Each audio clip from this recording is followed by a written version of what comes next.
porque dele, por ele, para ele são todas as coisas. Amém. Meus irmãos, a paz do Senhor. Amém. Glória a Deus. Muito bom estar com vocês nesta noite. Esta igreja que eu também tenho uma parte da minha vida aqui nesta igreja.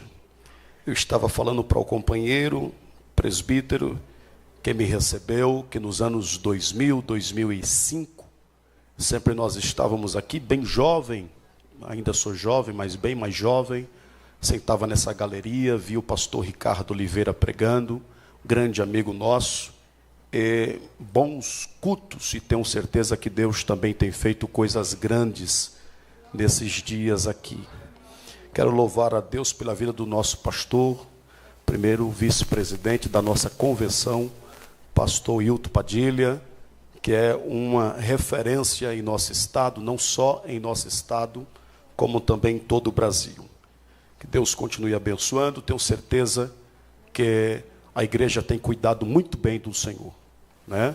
Cuide muito bem dele, porque é uma bênção, irmãos.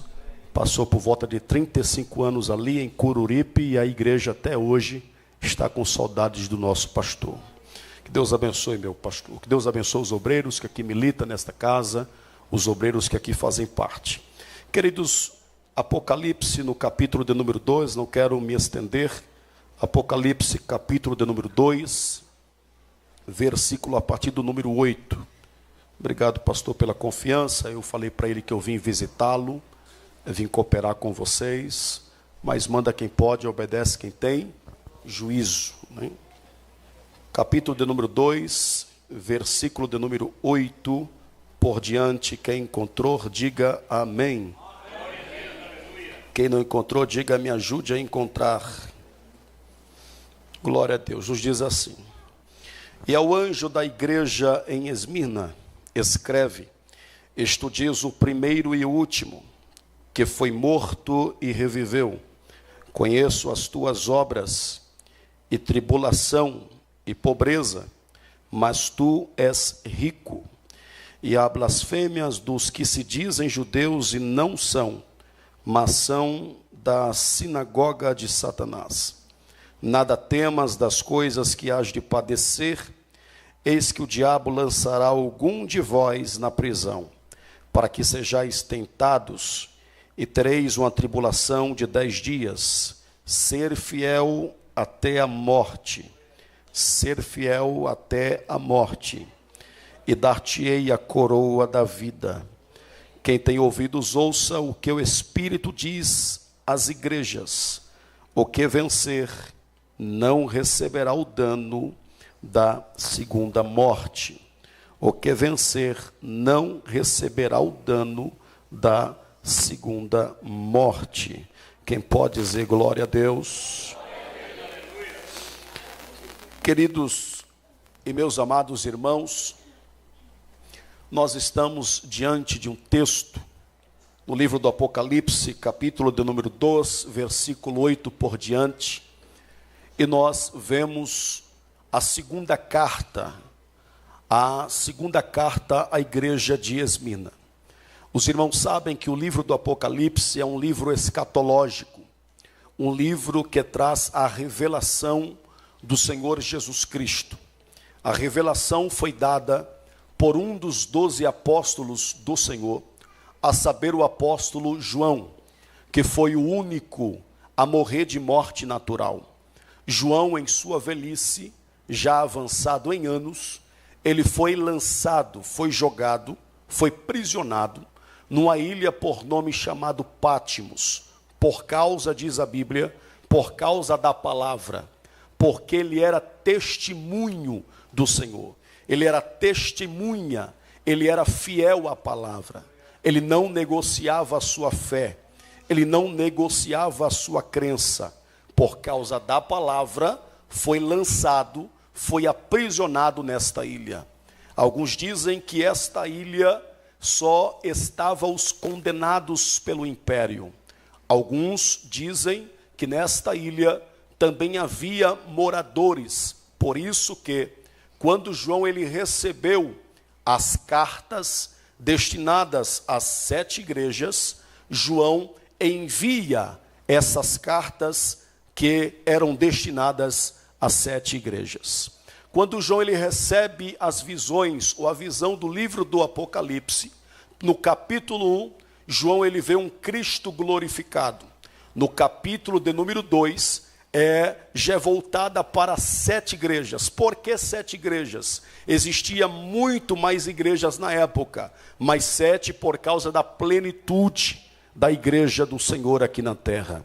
A partir do capítulo de número 4, nós vemos que João tem uma visão do futuro, ou seja, o livro do Apocalipse, ele é passado, Cristo glorificado, presente, tratando a respeito das 7 igrejas, e futuro, tratando a respeito daquilo que iria acontecer.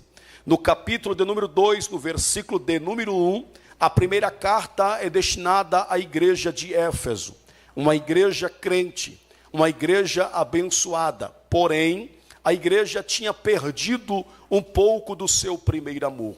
A segunda carta é a carta destinada, o qual nós lemos à igreja de Esmina. Para que os irmãos entendam um pouco do contexto desta igreja, nós devemos entender aonde esta igreja estava localizada. Esta igreja estava localizada em Esmina, que hoje, atualmente, é Izmir, na Turquia. Era uma das cidades mais ricas e belas da Ásia Menor. Era uma cidade esplêndida, onde as pessoas ficavam encantados pela sua arquitetura, aonde os viajantes, moradores e pessoas que passavam por Esmina ficavam encantados pela sua arquitetura. Esta cidade ficava a cerca de 56 quilômetros ao norte de Éfeso, a sua irmã. É como se fosse daqui para a casa da minha sogra, por volta de 60 km na cidade de Anadia.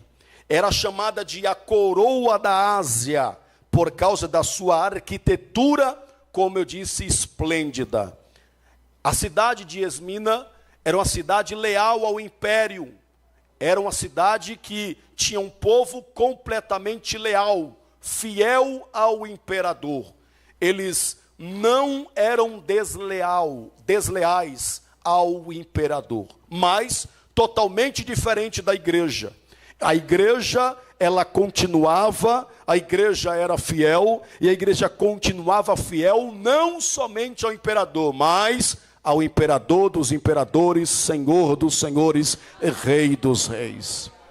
A igreja não negociava a sua fé e a sua crença. É bem verdade que a população era leal ao imperador, era conhecida pela sua devoção ao império romano.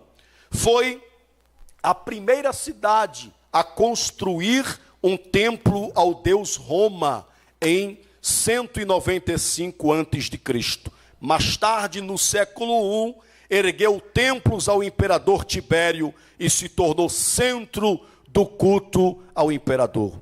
Os irmãos sabem que no tempo existia um culto ao imperador, um culto a César. E quem não cultuasse, quem não adorasse, quem não venerasse, quem não se prostrasse, recebia as devidas punições. Mas a igreja não. A igreja só se dobrava perante Cristo. A igreja só se rendia perante Cristo. A igreja só se ajoelhava perante Cristo. E por causa disso que os cristãos não se dobravam perante o imperador. E por causa disso que os cristãos não se dobravam perante ao imperador, os cristãos sofriam tamanha perseguição.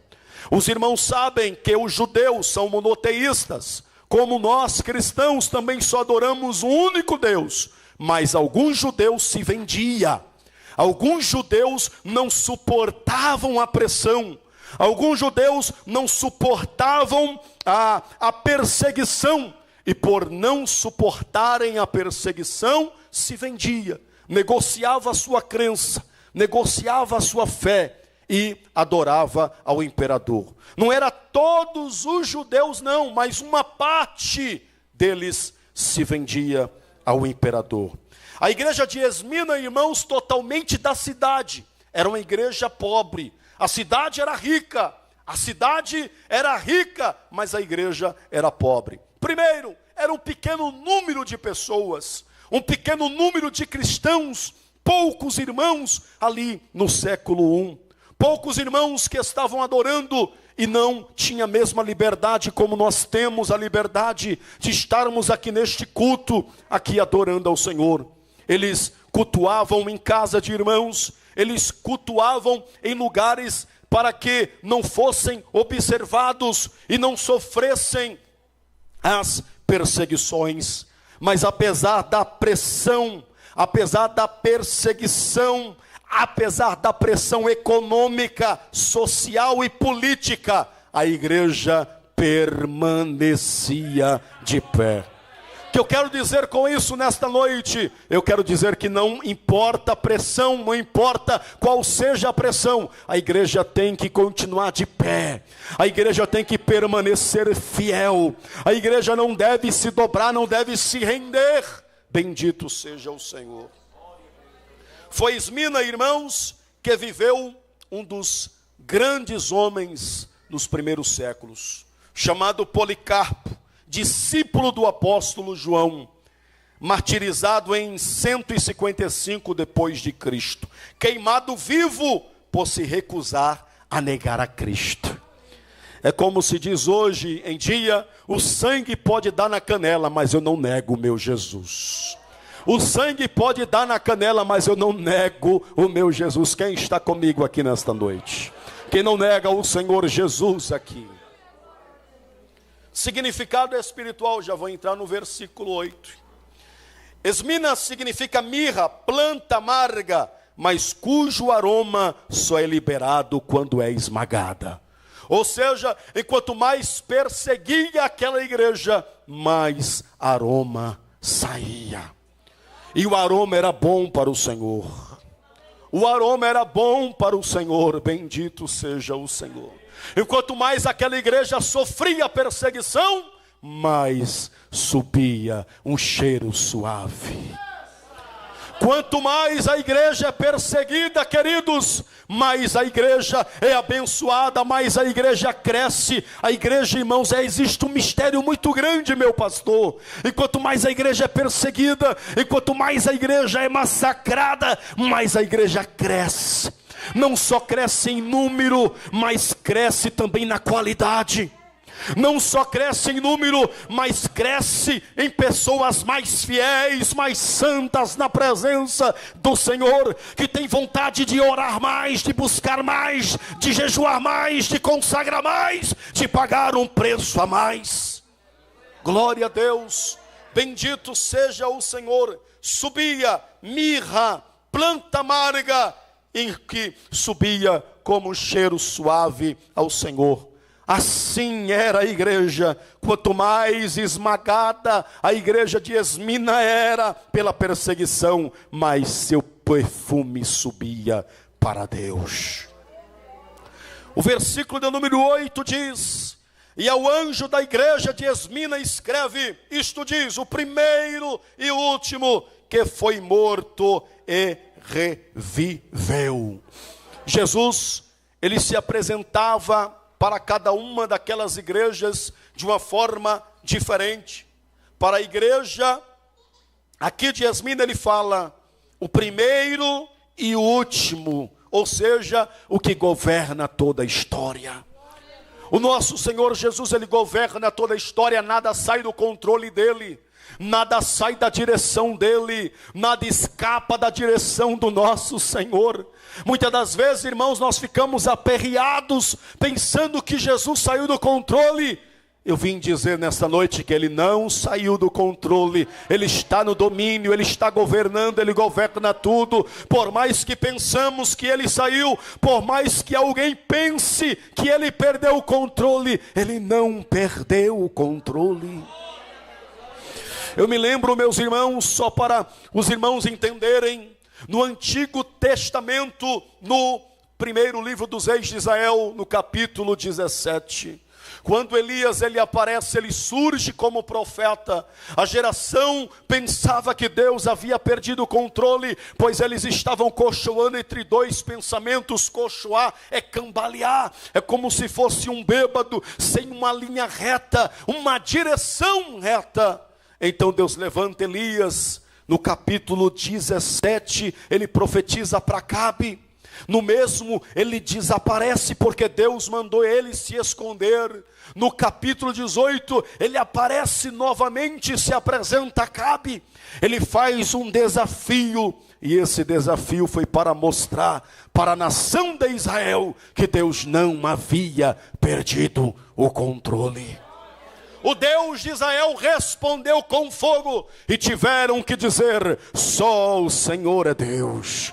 Só o Senhor é Deus, só o Senhor é Deus, ou seja, ele não perdeu o controle. Quem foi morto e reviveu, ele lembra aos perseguidos que enfrentaram a morte, que ele já venceu a morte. Ele foi morto, mas reviveu. O nosso Cristo não é um conto de fada. O nosso Jesus não é uma mentira que alguém inventou. O nosso Jesus não é uma fantasia. O nosso Jesus, ele é real. Ele venceu a morte. A morte não pôde detê-lo. A morte não pôde segurá-lo. A morte não segurou o nosso Jesus. Se alguém for para onde existe pessoas mortas, jaz o resto mortal de fulano, de ciclano e de beltrano. Eu sou órfão de pai e de mãe, e há 20 dias atrás enterrei a minha irmã aqui em Arapiraca. Lá jaz o resto mortal de fulano e de ciclano, por mais bom que seja. Mas se alguém for em Jerusalém, não tive ainda a oportunidade, mas irei. Ele não está mais aqui, ele já ressuscitou. Ele não está mais aqui, ele já ressuscitou. Levante a tua mão, abre a tua boca para adorar ao Senhor Jesus nesta noite. Ele já ressuscitou, ele já ressuscitou. Bendito seja Deus.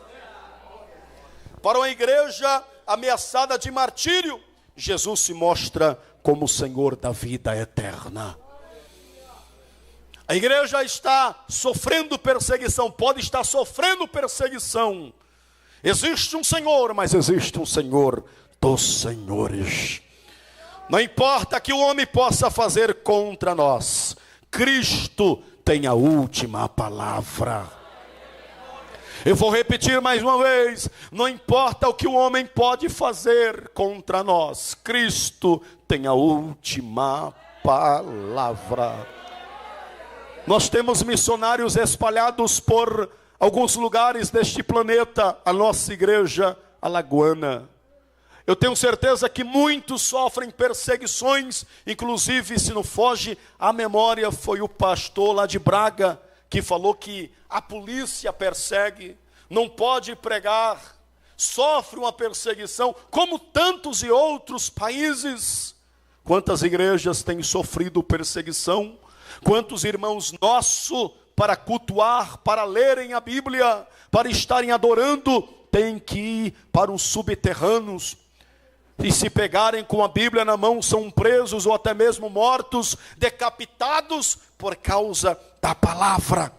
Mas Cristo tem a última palavra. Cristo tem a última. Olha para o teu irmão, não sou muito disso não, mas olha para ele e diga assim: Cristo tem a última palavra. No versículo de número 9,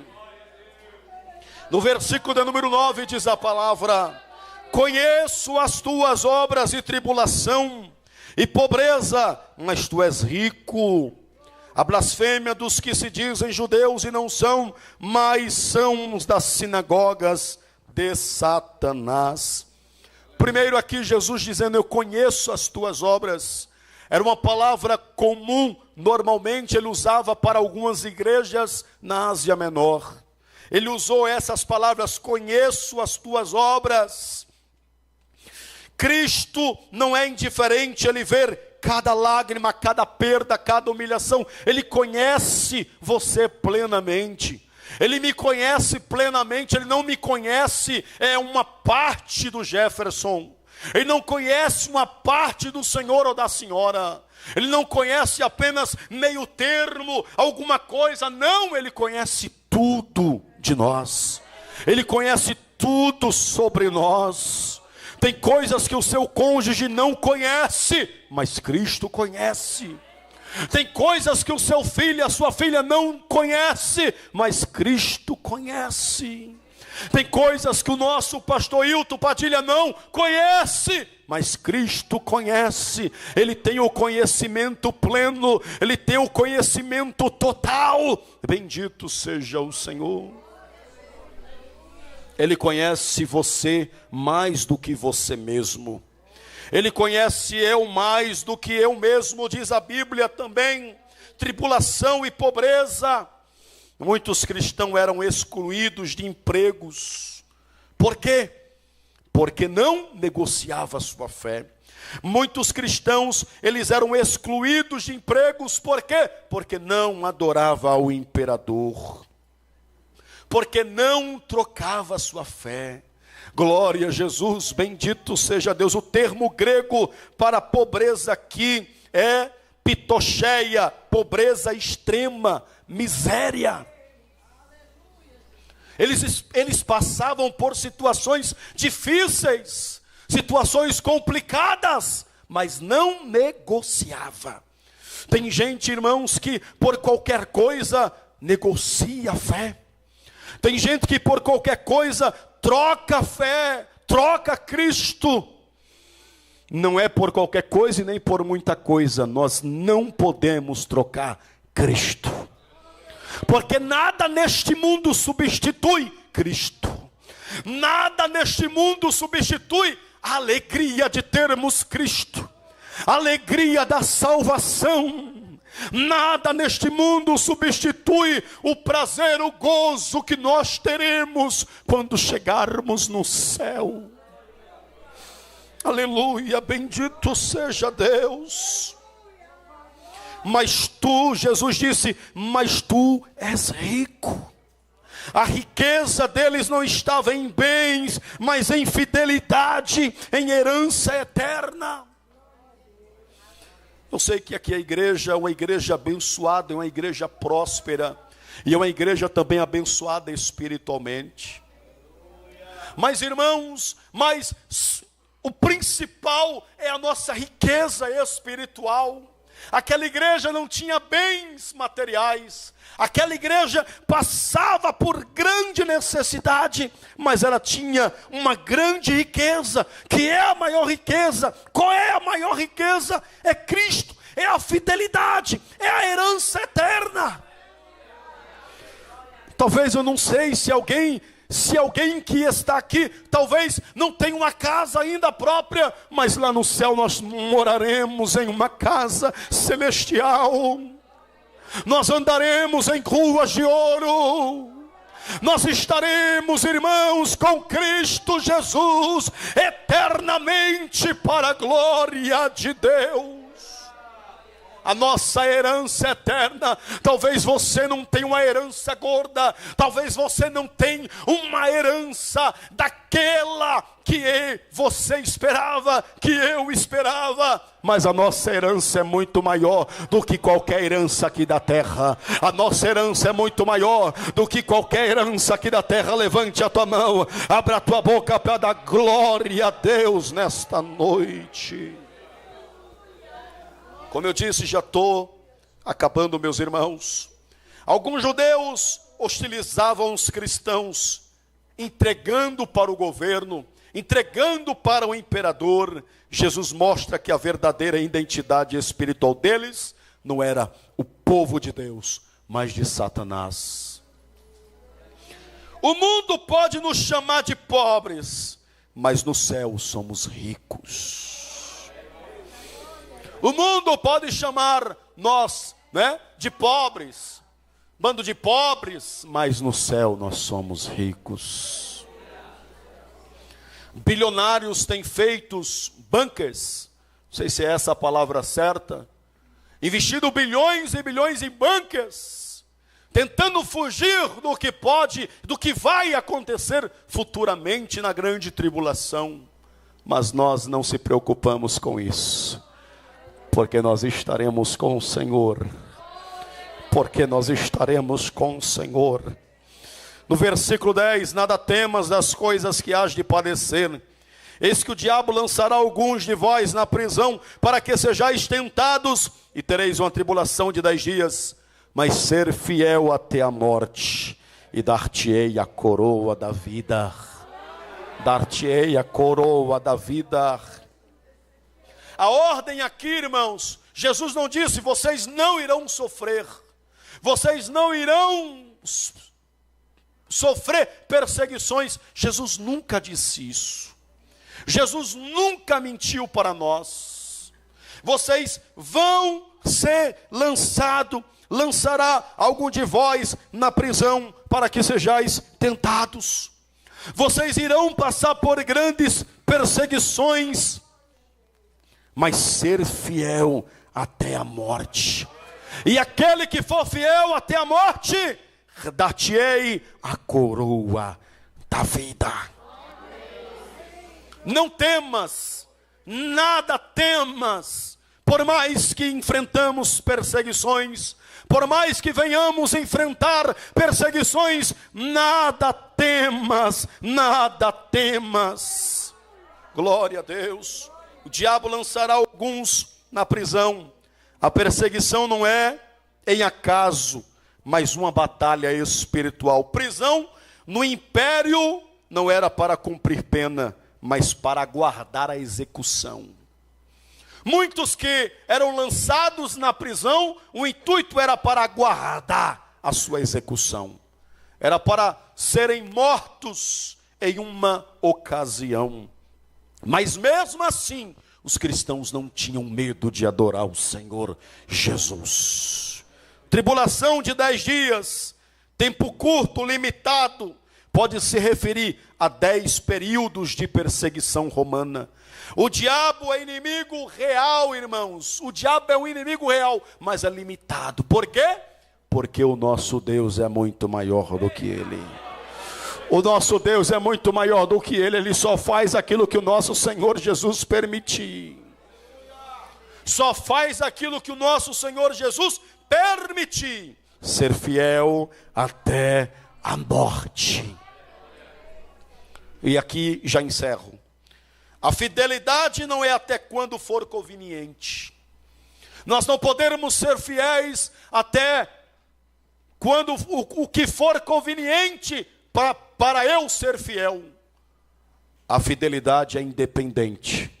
A fidelidade é independente do que eu passo.